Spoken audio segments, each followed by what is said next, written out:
നമ്മുടെ ഇന്നത്തെ class SCERT based ക്ലാസ്സാണ്. നമ്മൾ ഹിസ്റ്ററിയാണ് നോക്കുന്നത്, കേരള ഹിസ്റ്ററിയാണ്. നമ്മൾ LGS എക്സാമുകൾ നടന്നുകൊണ്ടിരിക്കുകയാണ്. അതുപോലെ 10th ലെവൽ എക്സാം വരുന്നുണ്ട് ഉടനെ.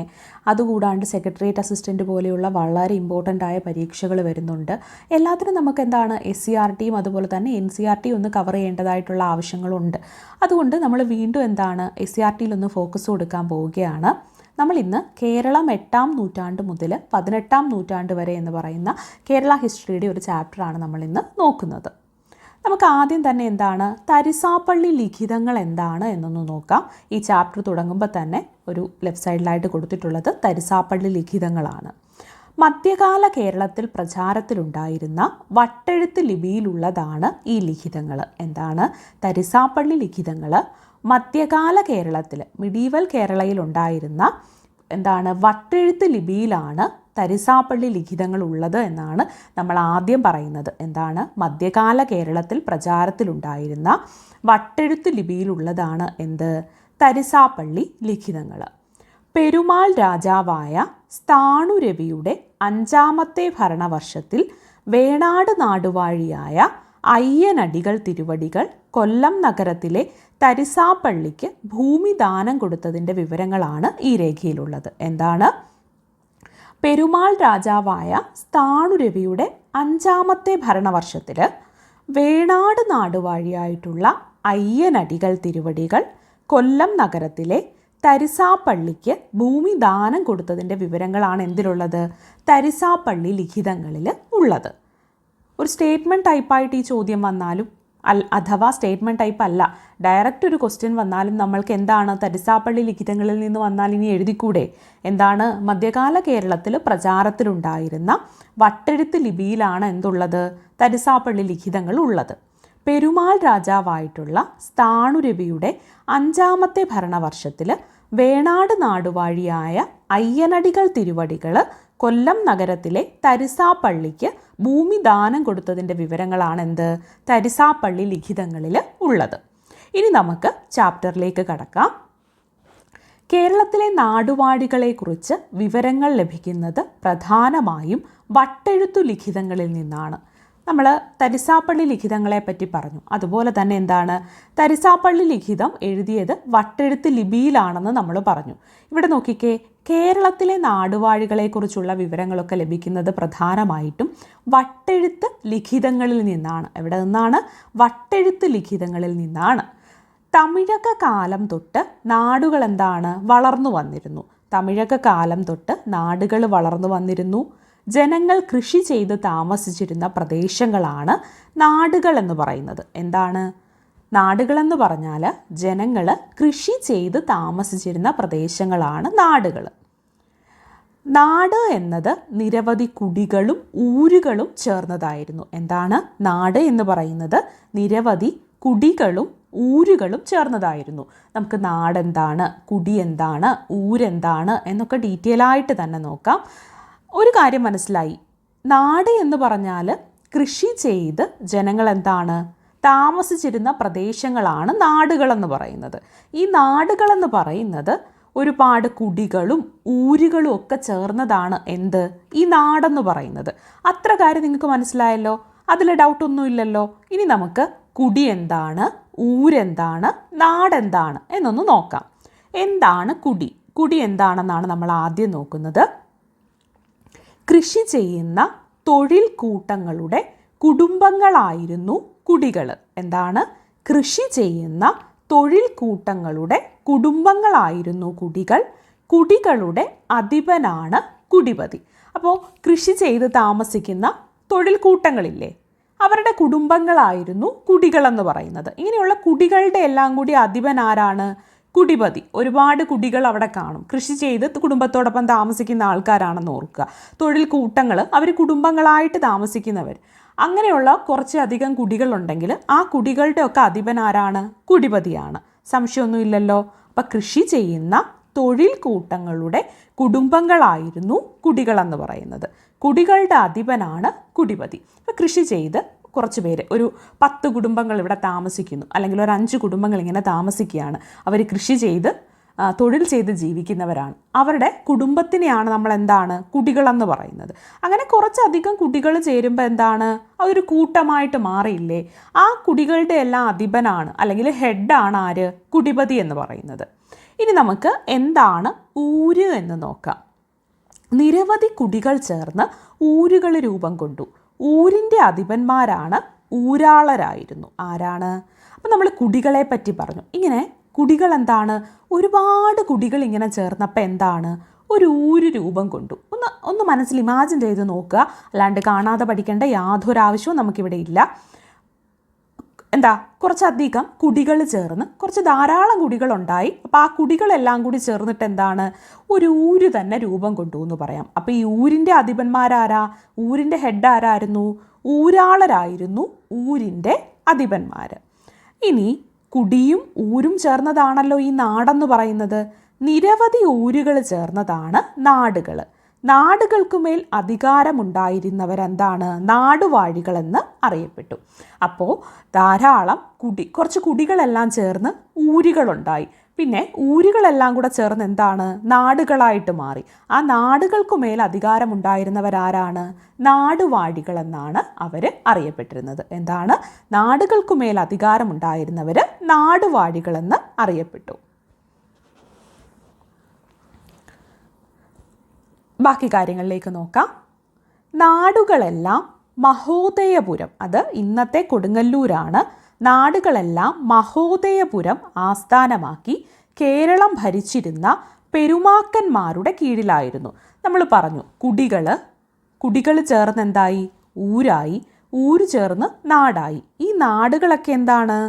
നാടുകളെല്ലാം മഹോദയപുരം ആസ്ഥാനമാക്കി കേരളം ഭരിച്ചിരുന്ന പെരുമാക്കന്മാരുടെ കീഴിലായിരുന്നു ഈ പല നാടുകളുടെ അധിപന്മാരൊക്കെ ആരാണ്? നാടുവാഴികളൊക്കെ. ഈ നാടുവാഴികൾക്കും മുകളിലേക്ക് ആരാണ്?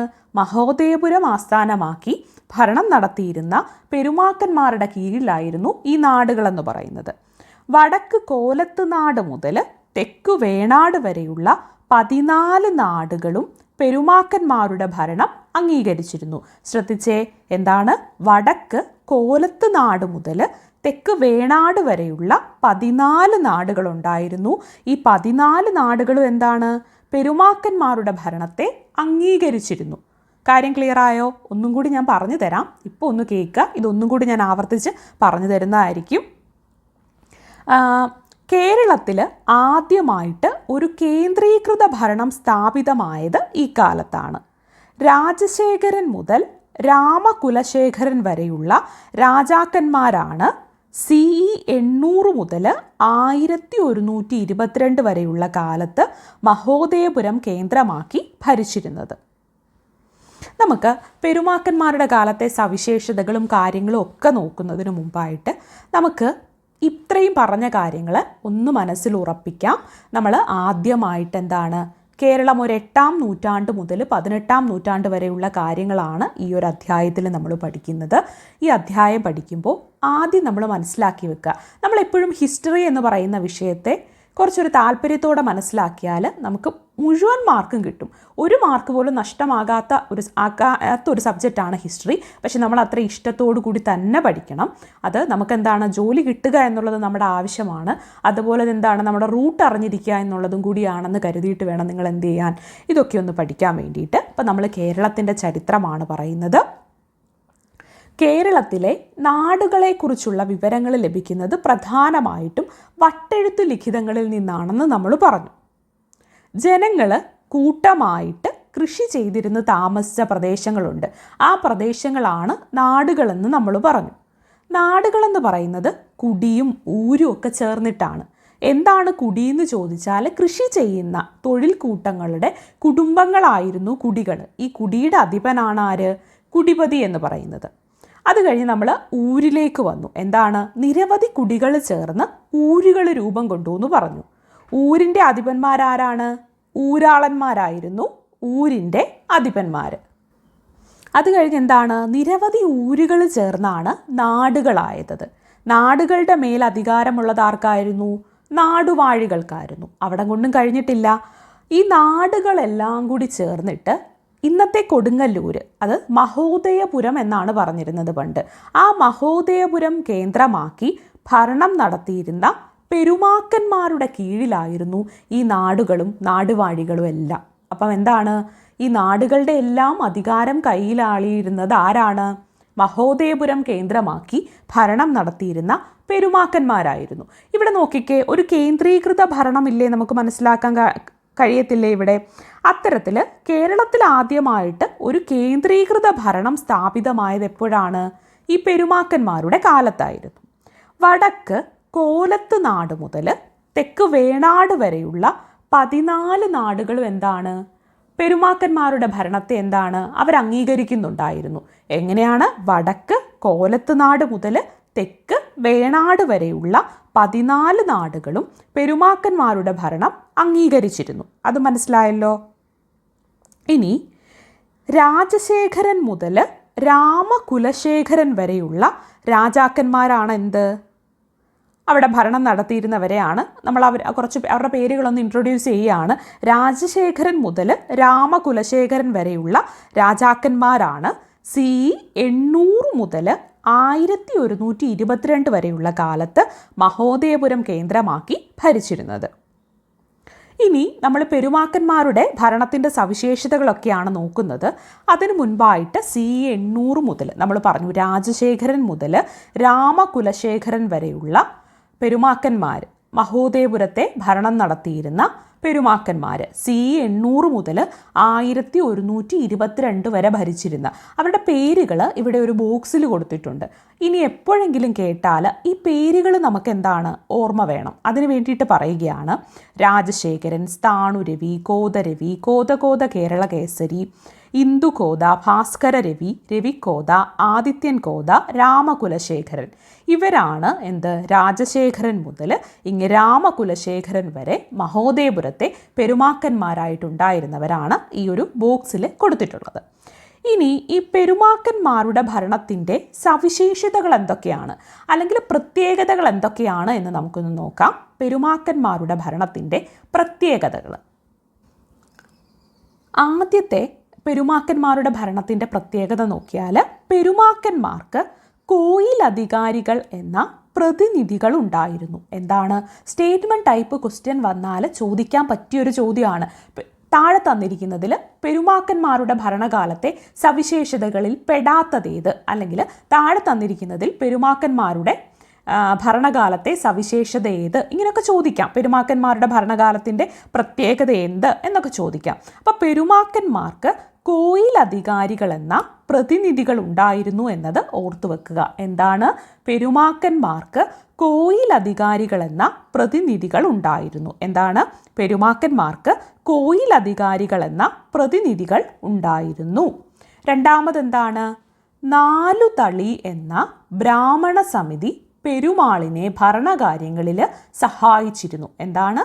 4 തളി എന്ന ബ്രാഹ്മണ സമിതി പെരുമാളിനെ ഭരണകാര്യങ്ങളിൽ സഹായിച്ചിരുന്നു. 1000 എന്ന ഒരു സൈനിക കൂട്ടം പെരുമാളിനുണ്ടായിരുന്നു. എന്താണ്? 1000 എന്ന ഒരു സൈനിക കൂട്ടം പെരുമാളിനുണ്ടായിരുന്നു. ഇവിടെ ഭരണകാര്യങ്ങളിലൊക്കെ സഹായിക്കാൻ വേണ്ടിയിട്ട് നമ്മളൊന്ന് ഇമാജിൻ ചെയ്തേ.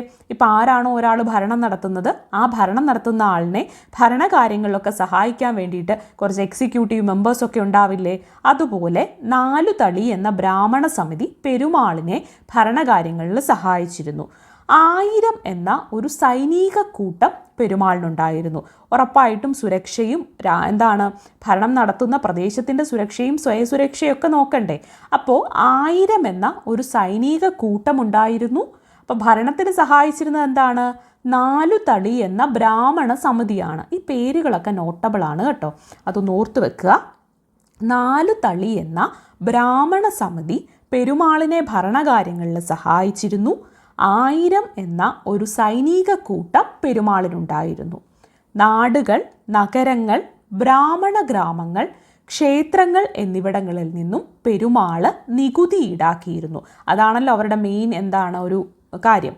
നാടുകൾ, നഗരങ്ങൾ, ബ്രാഹ്മണ ഗ്രാമങ്ങൾ, ക്ഷേത്രങ്ങൾ എന്നിവിടങ്ങളിൽ നിന്നും പെരുമാൾ നികുതി ഈടാക്കിയിരുന്നു. അപ്പോൾ പെരുമാക്കന്മാരുടെ ഭരണകാലത്തെ സവിശേഷതകൾ നോക്കുകയാണെങ്കിൽ, പെരുമാക്കന്മാർക്ക് കോയിലധികാരികൾ എന്ന പ്രതിനിധികൾ ഉണ്ടായിരുന്നു. കോയിലധികാരികൾ എന്ന പ്രതിനിധികൾ. രണ്ടാമത് എന്താണ്? 4 തളി എന്ന ബ്രാഹ്മണ സമിതി പെരുമാളിനെ ഭരണകാര്യങ്ങളിൽ സഹായിച്ചിരുന്നു. എന്താണ്? 4 തളി എന്ന ബ്രാഹ്മണ സമിതി പെരുമാളിനെ ഭരണകാര്യങ്ങളിൽ സഹായിച്ചിരുന്നു. 1000 എന്ന ഒരു സൈനിക കൂട്ടം പെരുമാളിനുണ്ടായിരുന്നു. നാടുകൾ, നഗരങ്ങൾ, ബ്രാഹ്മണ ഗ്രാമങ്ങൾ, ക്ഷേത്രങ്ങൾ എന്നിവിടങ്ങളിൽ നിന്നും എന്താണ്? പെരുമാള് നികുതി ഈടാക്കിയിരുന്നു. പറഞ്ഞ കാര്യങ്ങൾ ഒന്നുകൂടി പറയുകയാണ്. പെരുമാക്കന്മാരുടെ കാലത്തെ ഭരണത്തിൻ്റെ സവിശേഷതകളാണ് നമ്മളിപ്പോൾ നോക്കുന്നത്. എന്താണ് പെരുമാക്കന്മാരുടെ ഭരണത്തിൻ്റെ സവിശേഷതകൾ? പെരുമാക്കന്മാർക്ക് എന്താണ്? കോയിൽ അധികാരികൾ എന്ന ഒരു പ്രതിനിധികളുണ്ടായിരുന്നു. എന്താണ്? കോയിൽ അധികാരികൾ എന്ന പ്രതിനിധികളുണ്ടായിരുന്നു പെരുമാക്കന്മാർക്ക് എന്നതാണ് ഒന്നാമത്തെ സവിശേഷത. കോയിൽ അധികാരികൾ എന്ന പ്രതിനിധികൾ. രണ്ടാമത് എന്താണ്? 4 തളി എന്ന ബ്രാഹ്മണ സമിതി പെരുമാളിനെ ഭരണകാര്യങ്ങളിൽ സഹായിച്ചിരുന്നു. എന്താണ്?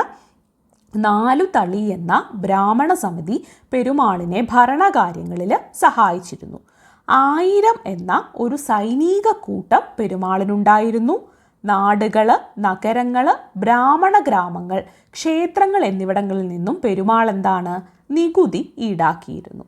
നമ്മൾ ഇവിടെ ഈ മാപ്പിൽ കാണുന്നത് എന്താണെന്നറിയോ? മധ്യകാല കേരളത്തിലെ നാടുകളാണ്. നമ്മൾ പറഞ്ഞിരുന്നു വടക്ക് കോലത്ത് നാട് മുതൽ തെക്ക് വേണാട് വരെ എന്താണ്? 14 നാടുകളാണുള്ളതെന്ന് നമ്മൾ പറഞ്ഞു. എത്രയാണ്? വടക്ക് കോലത്ത് നാട് മുതൽ തെക്ക് വേണാട് വരെ 14 നാടുകളാണുള്ളതെന്ന് പറഞ്ഞു. അത് നമുക്ക് ഈ മാപ്പിൽ കാണാൻ കഴിയും അല്ലേ? 14 നാടുകളാണ് വടക്ക് കോലത്തുനാട് മുതൽ തെക്ക് വേണാട് വരെ ഉണ്ടായിരുന്നത്. നമുക്ക് ഈ 14 നാടുകൾ ഏതൊക്കെയാണ് എന്നൊന്ന് നോക്കാം. ആ നാടുകളുടെ പേര് നമ്മളൊന്ന് അറിഞ്ഞു വെക്കണം. 2 നാടുകൾ നമ്മൾ പറഞ്ഞു. എന്താ? തുടക്കത്തിലേ പറഞ്ഞു. വടക്ക് ഏതാണ്? വടക്ക് കോലത്തുനാടാണെന്ന് നമ്മൾ പറഞ്ഞു. തെക്ക് വേണാടാണെന്ന് പറഞ്ഞു. അപ്പോൾ 2 നാട് നമ്മൾ പഠിച്ചു. ഇനി നമുക്ക് 12 നാടുകളും കൂടി ഒന്ന് അറിഞ്ഞു വെക്കാം. ആ 12 നാടുകൾ ഏതൊക്കെയാണെന്ന് നോക്കാം. നമുക്ക് വടക്കൂന്ന് തെക്കോട്ട് പോരാ അല്ലേ? നമുക്ക് ഈ നാടുകളുടെയൊക്കെ പേരൊന്ന് നോക്കാം. എന്താണ്? വടക്ക് കോലത്തുനാടാണെന്നും തെക്ക് വേണാടാണെന്നും നമ്മൾ പറഞ്ഞു. അപ്പോൾ ഓരോന്നായിട്ട് നോക്കാം. വടക്ക് കോലത്തുനാട്, പിന്നെന്താണ്? പുറകീഴാനാട്, കുറുമ്പുറൈ നാട്, ഏറാളനാട്, വള്ളുവനാട്, രാമവളനാട്, നെടുങ്കാലൈ നാട്, നെടുമ്പുറൈ നാട്, കീഴ്മലൈ നാട്, കാൽക്കരൈ നാട്, വെമ്പലനാട്, മുഞ്ഞുനാട്, വേണാട്. ഇതിൽ നമ്മൾ പലപ്പോഴും കേട്ടിട്ടുള്ളതുണ്ടല്ലേ? വേണാട് കേട്ടിട്ടുള്ളതാണ്, അല്ലെങ്കിൽ നമ്മളെന്താണ് വെമ്പലനാടെന്ന് കേട്ടിട്ടുള്ളതാണ്, ഏറനാടും വള്ളുവനാടും കേട്ടിട്ടുള്ളതാണ്, കോലത്തുനാട് കേട്ടിട്ടുള്ളതാണ്. അപ്പം നമ്മൾ എവിടെയെങ്കിലുമൊക്കെ ആയിട്ട് ഈ നാടുകളുടെ പേരുകൾ കേട്ടിട്ടുള്ളതാണ്. എന്നാലും ഒന്നുകൂടി പറയുകയാണെങ്കിൽ വേണാട്, മുഞ്ഞുനാട്, നൻറ്റുഴൈ നാട്, വെമ്പലനാട്, കാൽക്കലൈ നാട്, കീഴ്മലൈ നാട്, നെടുമ്പുറൈ നാട്, നെടുങ്കാലൈ നാട്, രാമവളനാട്, വള്ളുവനാട്, ഏറാളനാട്, കുറുമ്പുറൈ നാട്, പുറകീഴാനാട്, കോലത്തുനാട്. അങ്ങനെ 14 നാടുകളാണുള്ളത്.